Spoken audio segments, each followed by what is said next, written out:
톨스토이와 함께 그 러시아의 대문호로 꼽히는 그 토스토옙스키의 명작이 있죠. 카라마조프가의 형제들이라는 책인데요. 여러분들이 좀 이렇게 읽기가 조금 어려우시더라도 꼭 한번 읽어볼 만한 그런 책입니다. 여기에 이제 거의 그 마지막 그 부분에 가면 대심판관 편이 있습니다. 그 책의 이 책의 클라이막스이자 전하고자 하는 메시지가 거기에 거의 담겨 있는데, 그 대신문관이라는 것은 이제 지금으로 말하면 추기경을 말하는데요. 이 90살 가까이 된 이 대신문관이 이렇게 예배를 드리고 있는데 저 한쪽 구석에 예수님께서 와서 앉아 계시는 거예요. 서둘러서 예배를 마치고 예수님을 예배 도중에 그 체포해서 지하 감옥에다 가두고 서둘러서 예배를 마치고 지하 감옥으로 예수님을 찾아갑니다. 그리고 이제 그 예수님과 대화하는 장면이 그 책에 나오는데요. 이렇게 얘기를 해요. 도대체 왜 오셨습니까? 우리를 방해하러 오셨습니까? 주님의 모든 권한을 교황한테 다 우리가 맡기셨으니까 여기 오시지 않아도 되지 않습니까? 당신은 여기 올 필요가 없습니다. 당신은 사람은 빵으로만 사는 것이 아니라 했지만 사람들은 바로 빵의 이름으로 당신께 반기를 들고 일어나서 당신과 싸워 이길 것입니다. 당신은 하늘의 영생의 빵을 약속했지만 지상의 빵에 비길 수가 없습니다. 당신은 모든 인간들이 확실히 당신 앞에 경배할 수 있게 만들 수 있는 빵을 거부했습니다. 천상의 빵이라는 이름으로 거부한 것입니다. 그러나 세상의 빵보다 더 확실한 것은 아무것도 없습니다. 빵을 주면 인간들은 경배할 것입니다. 이 대추기경의 추궁에 예수님은 아무 대답이 없었습니다. 다만 예수님은 90 넘은 노인인 추기경에 다가가 그 핏기 없는 입술에 조용히 입술을 맞춥니다. 대신문관이 마지막으로 이렇게 말을 합니다. 어서 가십시오. 그리고 다시는 절대로 오지 마십시오. 이 작가는 이 작품을 통해서 예수 그리스도의 말씀, 그 가르침을 왜곡하여 가르치고 있는 교회와 그런 가르침에 환호하는 신자들을 풍자하고 있습니다. 오늘 본문에도 60절에 예수 그리스도의 말씀이 어렵다, 그런 구절이 나옵니다. 이 말씀은 이해하기가 어렵다는 말씀이 아니라 받아들이기가 어렵다는 뜻입니다. 내 생각과 그리고 내가 하고 있는 모든 이 세상의 삶과 맞지 않기 때문에 하나님의 말씀을 각색하고 왜곡하고 있는 오늘날의 교회 지도자들과 그런 말씀에 환호하고 그런 말씀에만 길들여져 있는 말씀 공동체인 교회가 다시 한번 들여다봐야 되는 내용입니다. 오늘로서 요한복음 6장에 오병이어의 표적의 이야기가 끝이 납니다. 조금 길지만 아주 깊은 영적인 내용을 담고 있습니다. 가장 먼저 우리가 우선적으로 알아야 될 것은 이 오병이어의 표적의 결론이 뭐냐라는 것입니다. 이 말씀을 드릴 때 처음에 말씀드렸듯이 네 복음서가 다 똑같이 기록하고 있는 오병이어의 기적의 결론이 뭐냐 하면 십자가입니다. 십자가의 고난과 죽음과 부활입니다. 예수님을 따르던 모든 사람이 happily ever after 그렇게 끝나는 동화가 같이 그런 내용이 아니라는 것이죠. 오병이어의 표적의 끝은 십자가를 가리키고 있습니다. 이 오병이어의 표적과 그 오병이어를 통해서 배부른 사람들의 모습을 본 예수님은 아주 신속하게 십자가의 복음을 가르쳐야 한다 하는 필요성을 깨달아 알게 되셨습니다. 곧 오병이어의 사건은 십자가의 복음의 말씀을 가르치는 필요성을 촉발하는 계기가 되었다는 것이죠. 많은 사람들이 예수님을 그리스도로 믿고 따르는 것이 아니라는 것을 발견을 합니다.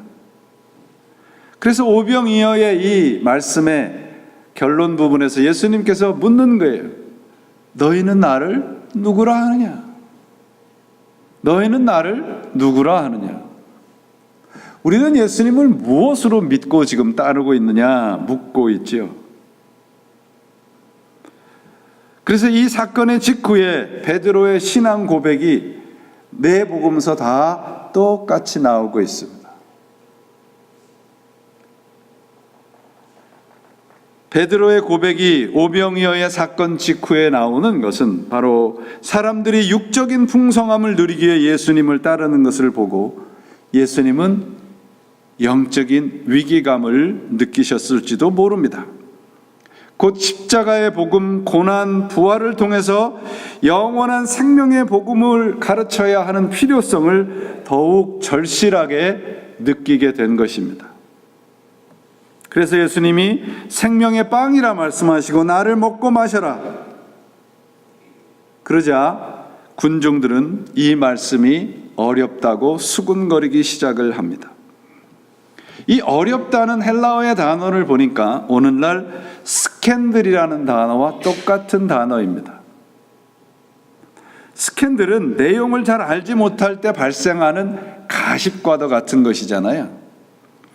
그 십자가의 복음을 스캔들처럼 그저 한낱 가십거리로 생각하고 있는 것이 예수님을 따르고 있었던 많은 사람들의 반응입니다.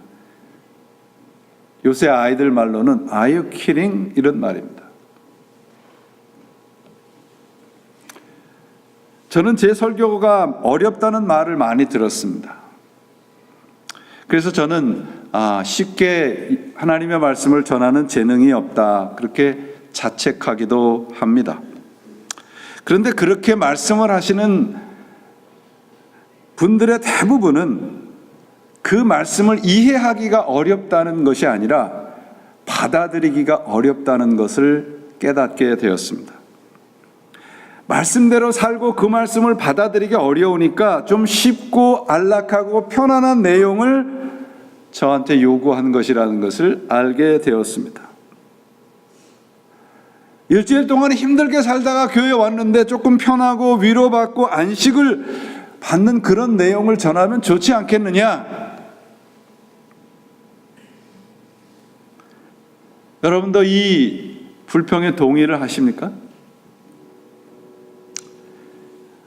정신분석을 연구하신 분들이 연구한 이런 결과가 있더라고요. 못 알아듣는 것은 대개의 경우 안 받아들이려고 하는 의지가 만들어낸 결과라는 거예요. 실제로 알아들었는데 그 내용을 받아들이면 어려움이 있고 손해가 있을 것 같으니까 못 알아듣는 척 가장한다는 것이죠. 그 단계가 이렇게 지나면 하나님의 말씀, 그 어떤 것이 와도 내가 스스로 스크리닝을 해서 필요한 것만을 받아들이는 것이 아니라 좋은 것만 받아들이게 된다는 것이죠. 오늘 이 본문에 이 말씀이 어려우니 누가 알아들을 수 있겠느냐? 이 말도 똑같은 겁니다. 예수님이 생명의 빵이라 하시고 그분을 먹어야 한다고 하시고 그래야 생명의 구원을 받는다 하시니까 불편한 심기를 드러낸 겁니다. 61절에 예수님의 말씀을 보면 그들의 반응이 이해하지 못하는 것이 아니라 불편하다는 것을 느낄 수 있어요. 예수님께서 그 말씀을 하셨는데 수군거리는 것을 아시고 그렇게 말씀하시죠. 이 말이 너희 마음에 걸리느냐? 이해하기 어려우냐? 그렇게 말씀하지 아니하시고 이 말씀이 너희에게 걸림이 되느냐? 그런 거예요.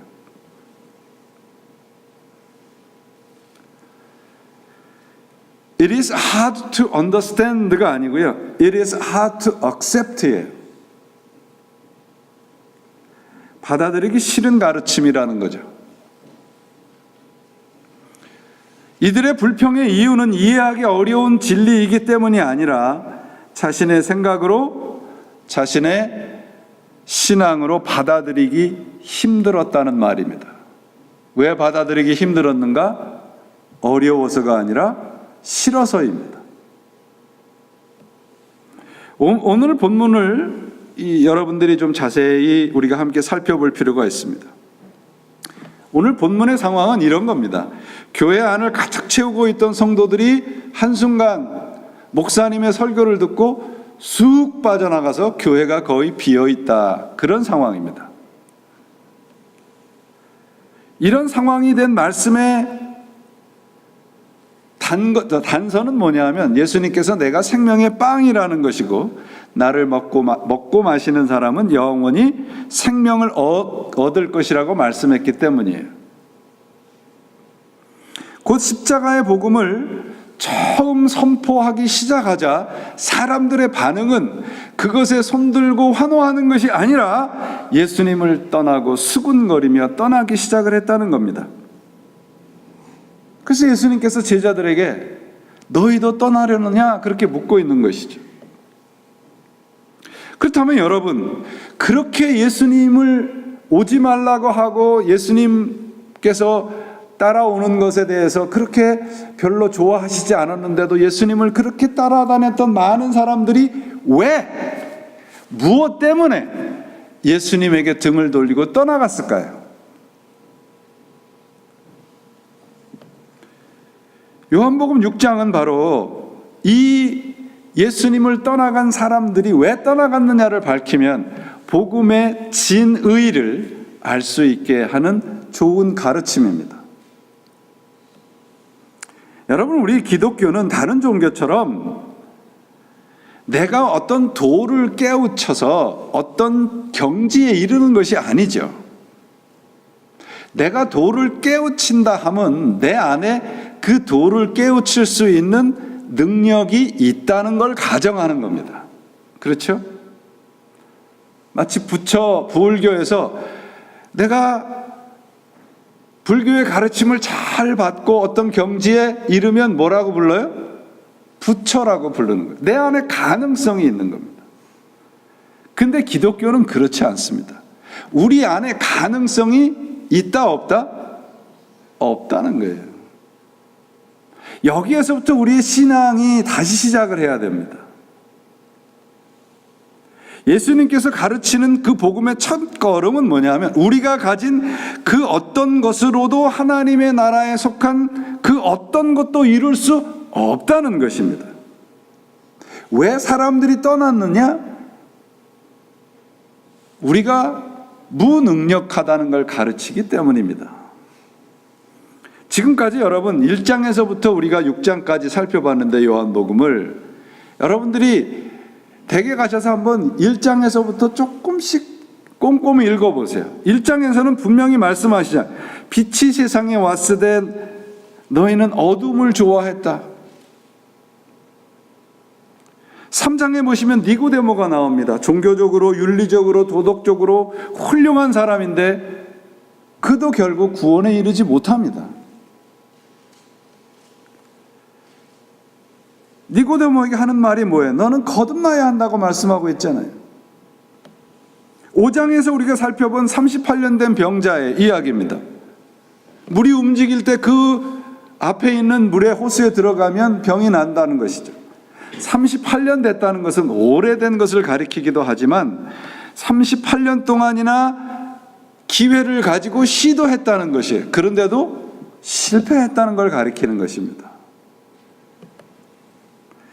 요한복음은 우리들에게 아니, 성경 전체는 우리들에게 가르치는 것이 무엇인가 하면 우리는 예수 그리스도에게 항복해야만 구원을 얻을 수 있다는 거예요.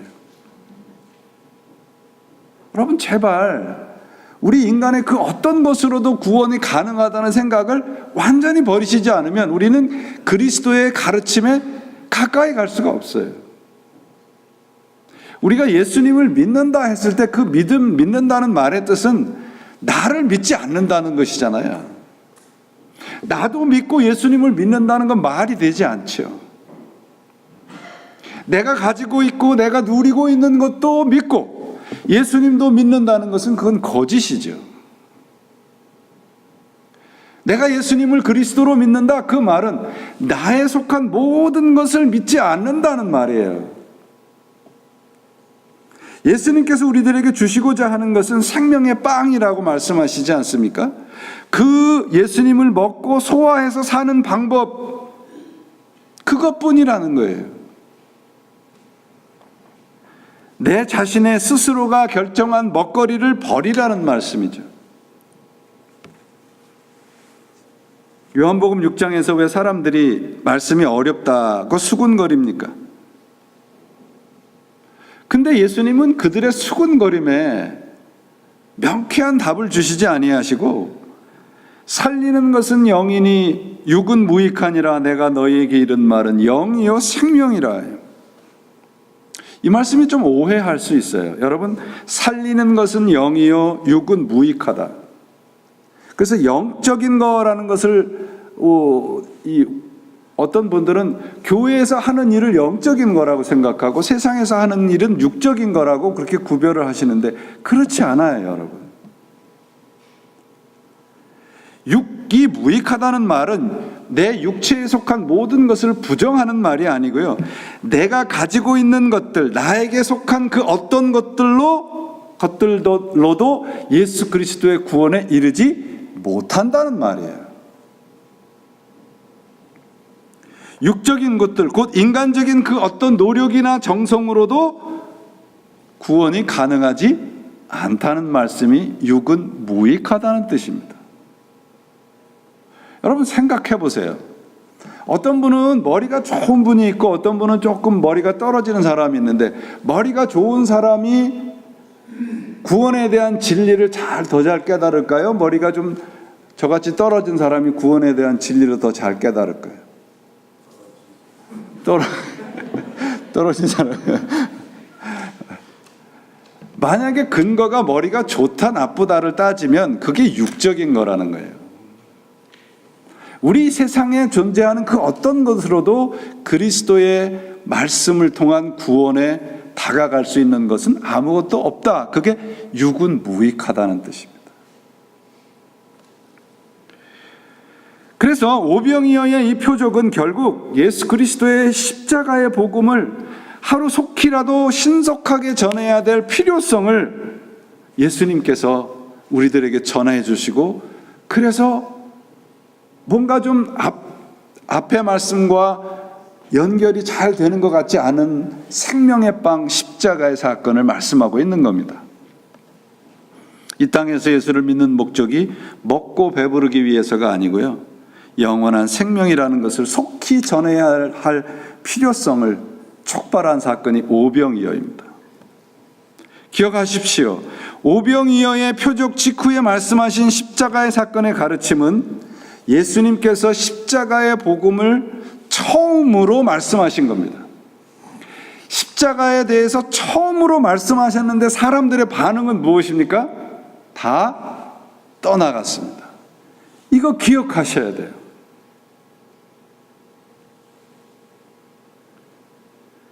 오병이어 사건 직후에 내 살을 먹고 내 피를 마시는 자는 영원히 살리라고 말씀하셨는데, 그 이유는 너무나도 많은 사람들이 먹고 배부르기 때문에 예수님을 따르고 있기 때문입니다.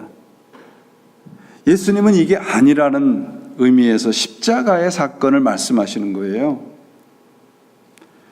오늘날도 우리는 너무도 쉽게 이런 말씀들을 들을 수 있습니다. 보리떡 5개나 물고기 2마리 같이 작은 것을 주님께 바치면 더 많은 것으로 보상해 준다. 성경의 말씀은, 성경의 가르침은 그게 아닙니다. 제발 성경을 내가 좋아하는 데만 읽지 마세요. 만약에 어떤 분이 머리떡과 물고기를 바치면 그것보다 훨씬 더 많은 것을 준다라고 가르치면 그분은 성경을 요한복음 6장의 앞부분만 읽은 겁니다. 뒷부분을 읽으면 그런 말씀이 나올 수가 없는 거예요. 왜냐하면 오병이어의 사건의 결론은 십자가의 복음이거든요. 내가 너희를 위해서 빵과 같이 죽어주지 않으면, 너희에게 먹히지 않으면 영원한 생명이 없다. 이게 오병이어 사건의 결론이에요, 여러분.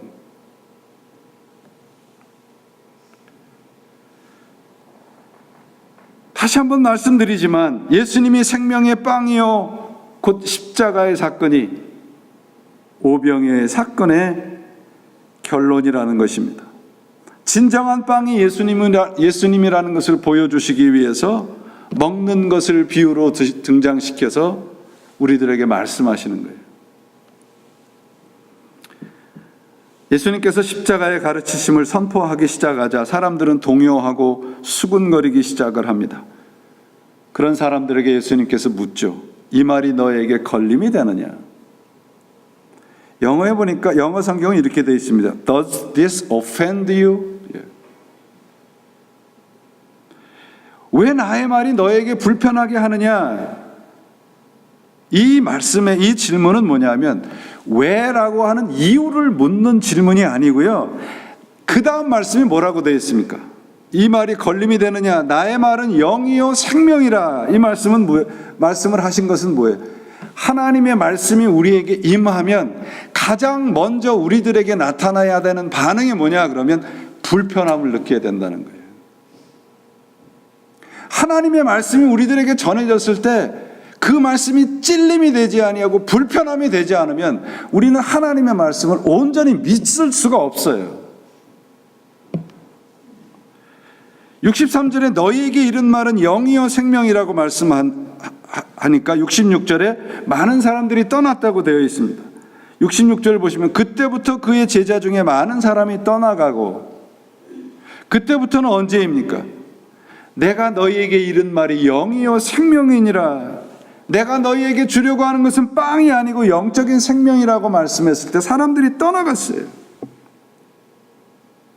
제자들도 지금 한절부절 못하고 있는 겁니다. 우리가 이 주님이라고 따르는데 이분을 계속 따라야 되느냐? 그러니까 제자들에게도 묻는 거예요. 제자들이 동요하니까 너희도 가려느냐? 이 말씀은 빵이냐 영과 생명이냐에 우리의 결단을 촉구하는 말씀입니다. 68절에 베드로의 고백이 나오죠. 주여 영생의 말씀이 주께 있사오니 우리가 누구에게 가오리까? 저는 이 요한복음의 이 베드로의 고백을 더 좋아합니다. 다른 마태, 마가, 누가복음에 나오는 베드로의 고백도 소중하지만 이 말씀을 들으면 저의 영혼에 더 가깝게 다가오기 때문이죠. 세상의 빵이 아니라 참된 생명과 영원한 말씀이 주께 있다. 그러므로 저희가 어디로 갈 수 있겠습니까? 여러분, 이 고백이 우리 교회의 고백이 돼야 되고요. 이 고백이 우리 한 사람 한 사람들의 신앙의 고백이 돼야 됩니다. 참된 생명과 영원한 말씀이 주님께 있습니다. 우리가 어디로 갈 수 있겠습니까? 베드로 말고 또 한 사람이 등장하죠. 누가 등장합니까? 가룟 유다입니다. 사도행전에 보면 1장에 25절에 가룟 유다를 뭐라고 말씀하고, 어떤 사람이냐고 말씀하고 있느냐면 제갈 길로 간 사람이다. 자기가 가고 싶은 길을 간 사람, 그게 가룟 유다입니다. 가룟 유다는 오병이어의 표적을 보고 따른 사람이 아니고 먹고 배부르기 위해 예수를 따른 사람의 상징 인물입니다. 성경은 그를 제갈 길로 간 사람이라고 하죠. 너희도 나를 떠나려느냐? 주님의 길은 영이요 생명입니다.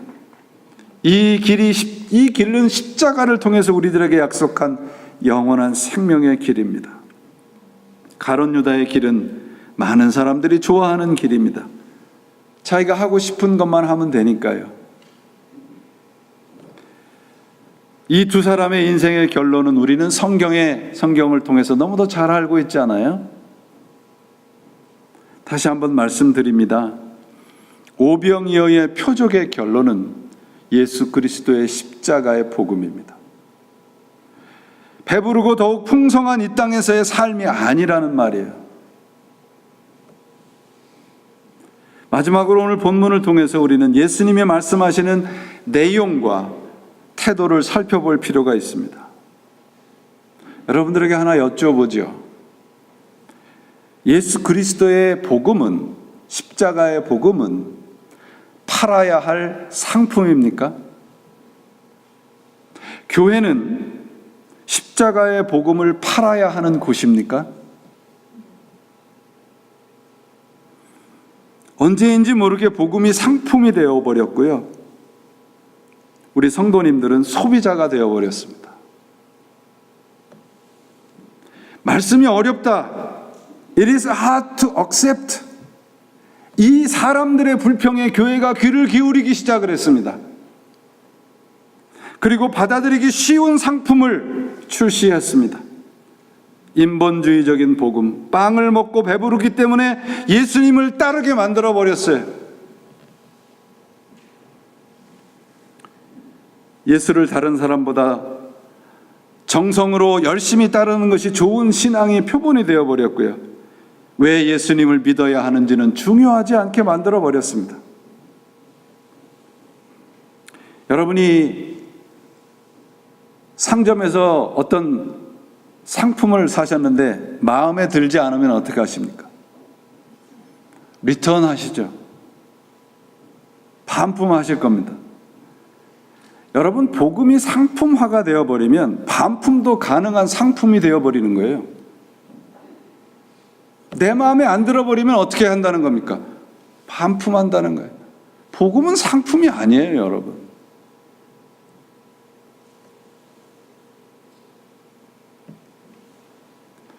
상품화된 복음의 판매 전략은요, 소비자의 감정을 움직이는 겁니다. 감정에 호소하는 거예요.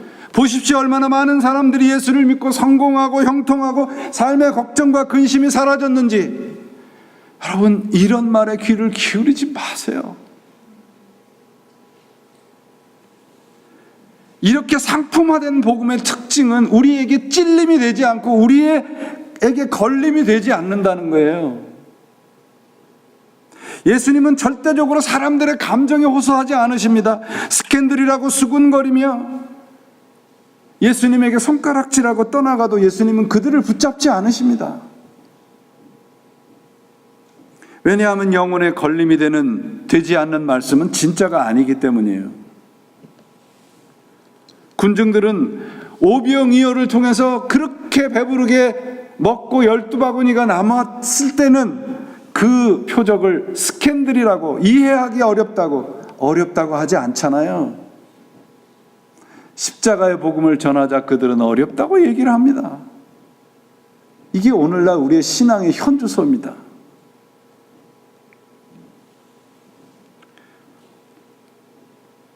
하나님의 말씀이 걸림이 되고 그 말이 우리를 불편하게 해야 해요. 그렇지 않으면 우리는 하나님에게로 향하지 못합니다.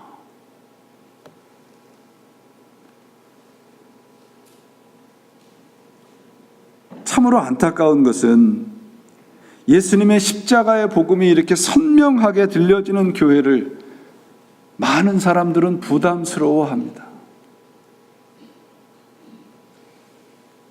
번영과 축복의 복음, 그 복음이 가짜라는 것, 그 복음이 반쪽이라는 것 우리 모두 다 알아요. 우리 모두 다 압니다.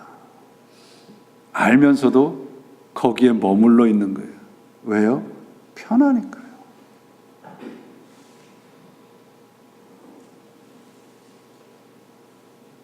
성경을 읽으면서 발견하게 되는 신비스러운 사실이 있습니다. 그것은 예수님을 진짜로 알게 되면 많은 사람들이 주님의 곁을 떠난다는 것입니다. 말씀을 이해하지 못한 제자들이 예수님을 떠났고요. 초대 믿음의 공동체 안에서도 그런 일이 벌어졌고요. 오늘날도 벌어지고 있습니다. 저는 감히 말합니다. 사람들이 교회를 떠난다는 것은 교회가 영적으로 건강하다는 증거입니다. 물론 교회가 뭔가 잘못하고 엉뚱한 짓을 하고 잘못된 복음을 전하고 세상에 지탄받는 일을 하기 때문에 사람들이 교회를 떠나는 그건 참으로 잘못하는 일입니다. 그러나 여러분, 십자가의 복음의 말씀을 감당할 수 없어서 그 말씀을 붙잡고 찔림이 있어서 더 예수님에게 가까이 가기 위해서 교회를 떠난다면 희망적이지 않겠어요?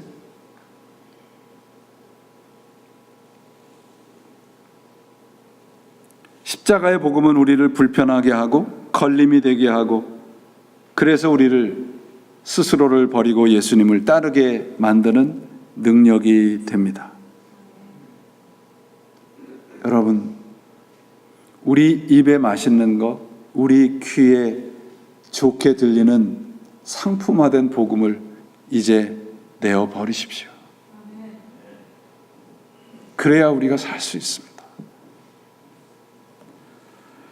저는 오늘 복음의 본문의 말씀을 예수님의 교회 감량 프로그램이라고 그렇게 이름을 부르고 싶습니다.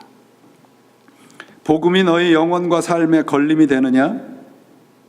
이것은 예스나 노의 대답을 요구하는 것이 아니고요. 십자가의 복음은 우리 영혼에 걸림이 되어야 됩니다.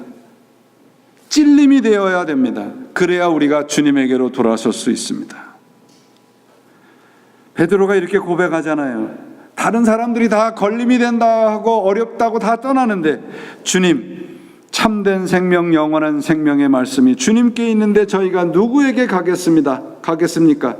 저희는 이미 주님이 하나님의 거룩하신 분임을 확신하며 주님께 인생을 걸었습니다. 십자가의 말씀을 전하시는 이 주님에게 우리의 인생을 걸으시기를 바랍니다. 이것이 베드로를 통해서 예수님께서 우리들에게 원하시는 것입니다. 너희도 가려느냐? 걸림이 되고 말씀이 어렵고 불편하니까 너희도 떠나려느냐? 십자가의 복음은 불편합니다. 걸림이 됩니다. 여러분, 가장 먼저 이 땅에 교회가 생겼을 때 그 초대 믿음의 공동체가 어떻게 생겨났습니까? 베드로의 설교 말씀을 듣고 사도행전 2장 37절에 보면 그들이 이 말씀을 듣고 마음에 찔려 우리가 어찌해야 할꼬? 이 고백과 이 찔림이 교회의 탄생을 이루게 했습니다. 우리는 여기로 돌아가야 돼요. 교회는 하나님의 말씀에 찔림을 느끼고 돌아서는 사람들이 있는 공동체여야 됩니다. 그리고 그 찔림이 되는 복음만을 전해야 되는 것이 교회라고 저는 믿습니다. 복음은 우리 영혼의 찔림이 됩니다. 그래야 우리가 주님께 인생을 걸고 따라갈 수 있습니다. 우리의 교회가 조금 빈자리가 있으면 어떻습니까? 주님의 말씀에 십자가의 복음의 무게를 느끼시고 그 말씀을 붙잡으시고 조금 불편하고 조금 걸림이 되고 조금 찔림이 되더라도 그 말씀을 붙잡고 우리가 한 마음으로 걸어가는 우리의 공동체가 되기를 바랍니다. 저는 분명히 확신을 합니다. 영생의 말씀이 주께 있사오니 우리가 누구에게로 가오리까? 이 베드로의 고백을 하나님께서 우리 모두 한 사람 한 사람에게 이 고백이 이르기까지, 이 고백을 하기까지 하나님은 우리를 붙잡으시고 우리를 쉬지 않으실 것입니다. 하나님은 우리 모두가 이 고백의 자리, 이 복된 자리까지 반드시 마침내 이르게 하실 분임을 믿습니다. 오병이어의 표적은, 이 표적의 결론은 영이요 생명입니다. 육적인 만족이 아니고 영적인 생명의 축복임을 잊지 마십시오. 여러분, 우리의 현실이 우리의 손에 든 것이 보리떡과 물고기뿐이라도 하나님은 마침내 그 미약한 우리의 인생을 들으셔서 영생의 복음이 여기 있사오니 우리가 어디로 가오리까? 이 고백을 마침내 우리로 하여금 받아내실 것입니다. 불편하고 걸림이 되는 것은 당연한 것입니다.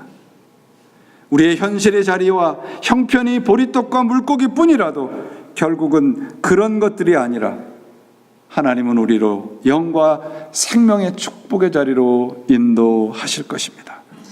잊지 마십시오. 우리 인생의 목적지는 보리떡과 물고기가 아닙니다. 우리 인생의 목적지는 영과 생명의 말씀의 자리입니다. 살리는 것은 영이요 육은 무익하니라. 내가 너에게 이른 말은 영이요 생명이니라. 이 말씀에 우리 함께 아멘 하시고 주님에게로 우리의 인생을 방향을 바꾸시고 주님께서 우리에게 주시려고 하는 이 영원한 생명의 축복을 이 자리에 반드시 우리가 함께 이루어 가시고 그 고백을 주님께 드릴 줄 아는 믿음의 사람들로 믿음의 공동체로 살아가시기를 예수님의 이름으로 축원을 드립니다. 기도하시겠습니다.